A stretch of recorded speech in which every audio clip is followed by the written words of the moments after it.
Yo, what's up, my fallopian tuber? Cesario from the Vario, coming at you with another video for your butt.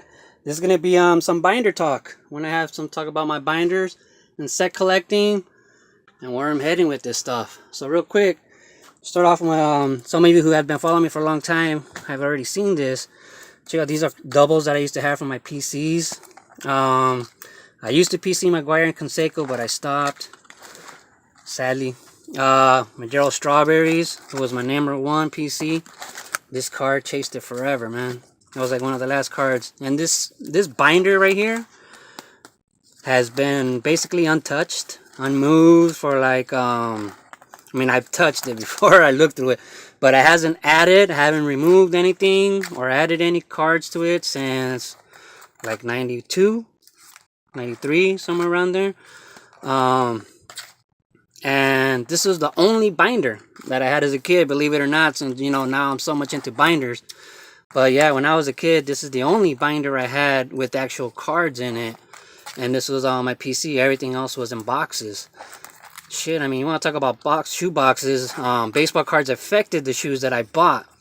Because when I first started and I had a little bit of cards, you know, we had small shoe boxes. And you know what I mean? So when my PC got bigger and I needed bigger boxes, I wanted to buy the high tops. You know what I mean? Because I needed bigger shoe boxes.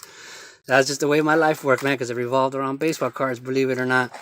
And yeah, Don Mattingly was my third favorite player. Wade Boggs, my second. Darryl Strawberry, my first. You know, and then like when I started putting this thing together, like in 86, 87, I mean, Wally Joyner, you know, one of the biggest things around. Will Clark, man, the natural. Will the Thrill. Jesus, I mean, these guys have been forgotten, you know, mainly in the 90s. You know, they were such good players, but in the 90s, man, people were exaggerating their numbers, you know, what we call video game numbers. And yeah, like their legacies pretty much got lost behind, man. Eric Davis, you know, Kirby Puckett, man, or Hershiser. And that was about it. And let me just pause this thing so I can move this without damaging it. Okay, on to, and then the first binder that I started putting together when I got back into the hobby, I started PCing Stanton. So this is my pathetic Stanton PC that's in the binder, but because, I mean, I have hundreds of more Stantons that should be in here, but they're in, I used to do that all the time, man. I used to put mustaches on my cards. And you know, so I have hundreds. And Chris Bryant, you know, I have hundreds of Chris Bryants in other boxes that should be in this PC binder, but I stopped. Bryce Harper, you know, I gotta put them all together, man, so I could finish this binder. This is my second attempt at a binder, at a PC binder. And Nolan Arenado. As you can see, I have blank spaces because of cards that I would expect to buy, you know, that I know are gonna fit in there. That's something I learned from the last time, man. When I was a kid, I would put the cards in order as the way I got them. So if I had an 84 and then I got an 83 that needed to go here, I had to move every single card over to the hole till every Darryl Strawberry card got moved one space to put that one card in. I learned my lesson, so now I expect cards, so I leave empty spaces for them. Like, you know, like you see here, I have an empty space because I'm sure there's a Topps Bowman or Chrome or something that I need that's going to go there, you know, for the order in the chronological order. So yeah, this is the second binder that started out before I started putting trying to put every single one of my sets in binders. Binder talk, baby. Love them. And on that note, I want to give one shout out, which I almost never do. But I want to give a shout out to Snoop12922. He also collects set bases, man, which, like, I can't find anybody else that really does that. So give him a look at, man.